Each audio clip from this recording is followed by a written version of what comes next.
So there's something called hypergamy, where that means that women date across and up social hierarchies. So that's why y'all usually want a guy that's taller, stronger, faster, makes more money than you, provider. Like y'all want something better. But guys, we date down. Like we don't want anything. But a lot of women will argue and say, oh well, if he cheats on me, he goes to the other girl. He can choose. He might go to her. And there is some occasions where like a guy will run away from his family when he's 40 or something. He's finally making money and like he gets a chance at a younger girl, so he goes and does that, you know. But most of the time, guys are not hypergamous. Like there's another word for it when guys do it, but most guys don't do that shit. Women though, y'all will go up to a better guy. Like y'all were saying earlier, you were saying like love is loving somebody when they're at their lowest. I don't believe that y'all have unconditional love for a guy at their lowest. There's plenty of guys at their lowest that get left all the time. I feel like that's not true. Well, how long does it last though? What I want to know is a guy that was as low as I want to know how long did y'all take care of him for? It lasts for me.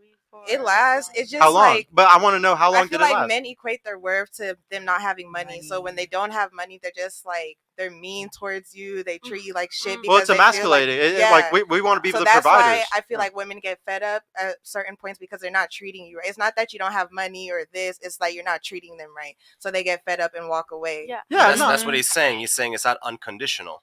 Yeah, it's not unconditional. But that is unconditional, but you're just not treating them right. Unconditional means that y'all would stay with this guy if he was absolutely fucking broke. Like he had nothing. And he was like this for stay with guys that are really broke. But there's a timeline on it. I guarantee I've asked over 100 girls at this table, and every time I always ask them, how long did that relationship last? Who ended it? How long? And it's never forever. There's very few women that will stay with a guy for 20 years and be the breadwinner of the relationship. Very rare. But we didn't end it because he was. It's not because he's broke. It's how he's acting. Well, yeah, because guys are always supposed to be different because he's broke. Yes. Yeah, but that's it's unconditional. That's why I said like, but you can't. By the way, we're not attacking you. Like shit. You can't treat me like shit. He was always broke.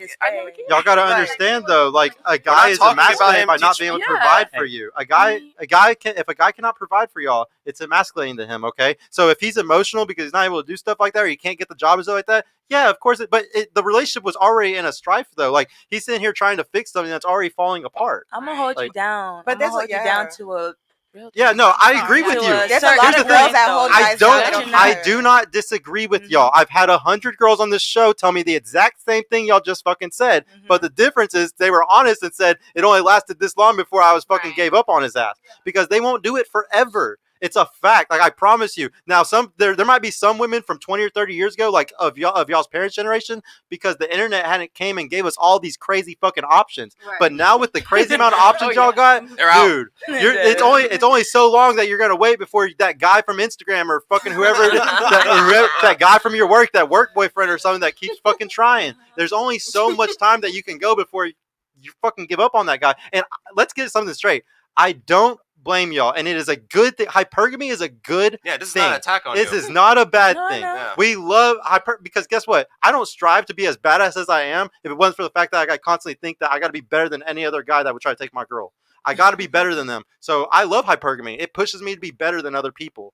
Now, most people a lot of people on the internet complain about it, but no, it's a great thing. It's needed by society because y'all have to be prepared to have a baby at all points. This is why y'all are hardwired to do this, but I'm not going to also be mad at the Chads and the Tyrones that fuck around and get all the girls because they're naturally hardwired to have quantity. Y'all are naturally hardwired to want quality. Y'all want the highest quality man y'all can get. And those guys, sometimes when you're getting it like that, y'all can't, if you're a 6'4" dude with a foot long dick and every girl's coming towards you, bro, you can't stop your, like, how do you stop it? You just can't. It's hard.